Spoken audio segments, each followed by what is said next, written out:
The Lord encampeth round about them that fear him, and delivereth them. Well, you are listening to the voices of the 17 Ohio-based missionaries who are now home and safe after being held hostage in Haiti. Thanks for joining us at 6, everybody. I'm Yolanda Harris. And I'm Andrew Kinsey. New information is coming out about how the majority of those missionaries reached their freedom. In a news conference today, Christian Aid Ministries provided more details about their capture, time as hostages, and their eventual escape. Yeah, 10 TV's Lindsay Mills has been following this situation very closely. And Lindsay, this all sounds like a movie plot. It really does, Yolanda and Andrew. Let's start with when they were captured. We learned that happened more than 2 months ago. The 17 missionaries had just left an orphanage when less than 10 minutes later, their van was surrounded by gang members. This, according to Christian Aid Ministries chief spokesperson West Showalter, you see here. He says they were escorted to the place they would be held. They had access to drinking water, though not enough at times. They were crowded and hot. There were a lot of mosquitoes, and for some, bug bites then turned into sores because the water they were given to wash with was contaminated.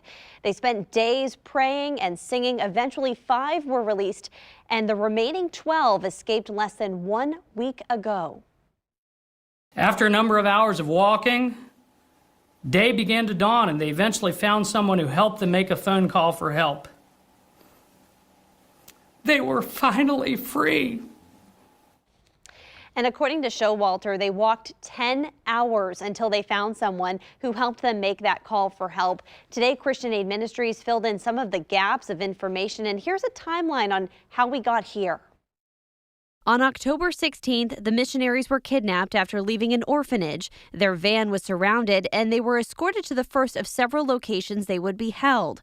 The group consisted of 16 U.S. citizens and 1 Canadian. On October 17th, 1 day later, we learned more about the gang believed to have kidnapped the missionaries. It was said to be the 400 Mawazo gang. October 19th, the White House press secretary says the FBI and other U.S. agencies were part of a coordinated effort to free the missionaries. October 20th, gang members demanded $1 million ransom per person. November 21st, fast forward a month, 2 of the 17 members being held hostage were freed.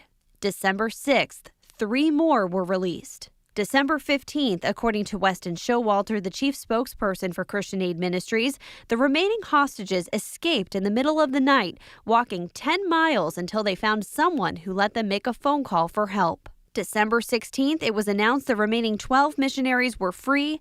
This group included a 3-year-old and 10-month-old. And so it's unclear if a ransom was paid. Originally, gang members demanded millions of dollars in funding. According to Christian Aid Ministries, people seeking to help did provide funds, but they were unable to say anything else, quote, in respect to the negotiations.